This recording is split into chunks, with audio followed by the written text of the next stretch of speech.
So, here's our game plan for today. We're going to start with what a cell even is, then check out the two major types of cellular cities. After that, we'll tour all the key departments that keep things running, the control center, the power plants, and we'll wrap up by looking at some pretty cool specialized features. Okay, let's dive right in. Before we can understand the city, we've got to look at the bricks, right? So, what exactly is a cell? And how in the world did we even find out about something so tiny?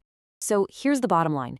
It doesn't matter if we're talking about a single-celled amoeba swimming in a pond, or, one of the trillions of cells that make you. They all play by the same basic rules. They've all got these three components: a border, that's the cell membrane, the jelly-like stuff inside called cytoplasm, and of course the genetic blueprint, the DNA, that's running the whole show. And this timeline is so cool because it really shows you that science isn't just one aha moment, it's more like a relay race played across centuries. I mean, it kicked off way back in 1665 with Robert Hooke. He's looking at a slice of cork under a microscope and sees these tiny little rooms, and he calls them cells.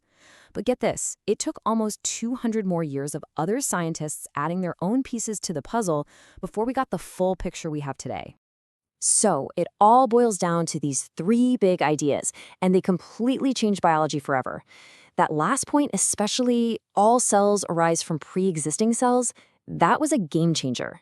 It totally threw out old kind of weird ideas like spontaneous generation, the belief that life could just poof appear out of nowhere, like mice from a pile of grain.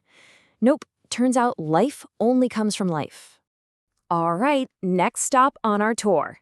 Now that we know what a cell is, let's see how these little cities are actually designed. And it turns out there are basically two completely different blueprints out there, a really simple one and a much more complex one. Biggest difference between these two city plans? It all comes down to these things called organelles. I love this word. It literally means little organs, and that's exactly what they are. Think of them as the different buildings and departments inside our cell city. You've got the city hall, the factories, the post office. Each one has a very specific job to do.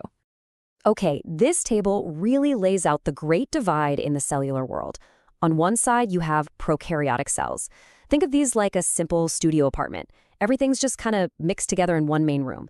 Their DNA, it just floats around in the cytoplasm. But then you have eukaryotic cells. That's what we're made of, and plants and fungi. These are like huge mansions with tons of different rooms, those organelles, for all the specialized tasks. This whole setup, this compartmentalization, is what allows them to be so much more complex. So, for the rest of our tour, we're going to focus on that fancy eukaryotic city. And where do you start a tour of a city? Well, at City Hall, of course, the control center, the nucleus. Yeah, the nucleus is the absolute command center. It's even got its own double-layered security system around it, and inside, that's where the city's master blueprint is kept, the DNA. Now, the DNA is usually all tangled up in a form called chromatin, and it holds the instructions for literally everything the cell does, from what proteins to build to when it's time to divide. And tucked away inside City Hall, there's this super important little office called the nucleolus. You can think of it as the factory that builds the city's factory workers. And those workers? They're called ribosomes, and we're going to see them in action right now. Okay, so let's follow a work order that's just been sent out from the nucleus. We're going to watch how this city takes a small piece of that master blueprint and uses it to build one of its most critical products, proteins. Right next to the nucleus is this massive network of membranes. It's called the endoplasmic reticulum, or just ER for short. It's basically the city's highway system, and it has two different neighborhoods. You've got the rough ER, which is covered in all those little ribosome workers we just mentioned. That's what makes it look rough, and it's the main factory for building proteins. Then there's the smooth ER. No ribosomes here. Its job is different. It makes fats and helps get rid of toxins. This is so cool. It shows the entire assembly line from start to finish. Okay, step 1. A ribosome, one of our little workers, reads the instructions that came from the nucleus. Step 2. The brand new protein it just built goes into the rough ER, that highway system, to get folded and modified. Then, step 3, it gets packaged up into a little transport bubble called a vesicle.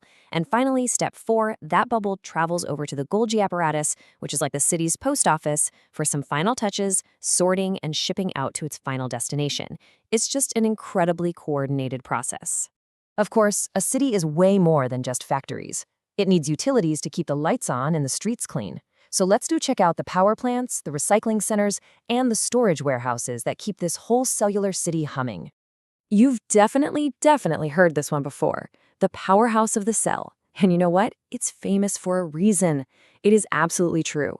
These amazing little organelles, the mitochondria, are the power plants for both animal and plant cells. They generate all the energy needed for everything else to happen. But what does being a powerhouse actually mean? Well, it means that through this process called cellular respiration, mitochondria take the energy locked in food, like glucose, and they convert it into a special energy molecule called ATP. And ATP is the cell's cash. It's the electricity that powers every single machine, every vehicle, every light in the entire city. Without ATP, everything grinds to a halt. And just like any well-run city, the cell has to deal with trash and storage. That's where lysosomes come in. They're the sanitation department. Basically, bags of enzymes that break down old, worn-out parts and any junk that gets inside. And then you have vacuoles. Think of these as the city's storage warehouses, holding on to essential supplies like water and food until they're needed. Okay, for the grand finale of our tour, let's step outside our animal cell city for a moment and look at a different model, the plant cell. Now, it has most of the same stuff we've already seen, but it's got a few incredible, unique additions that let it live a completely different lifestyle. These three features are total game changers. First, the cell wall.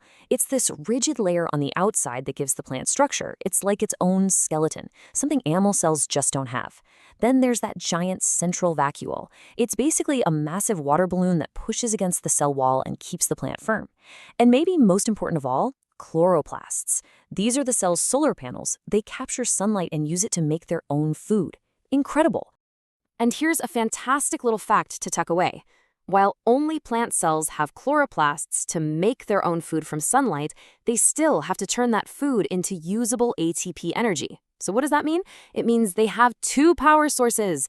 They have chloroplasts to make the sugar, and they have mitochondria to burn the sugar for ATP. That's double the power. I think this quote just sums it up perfectly.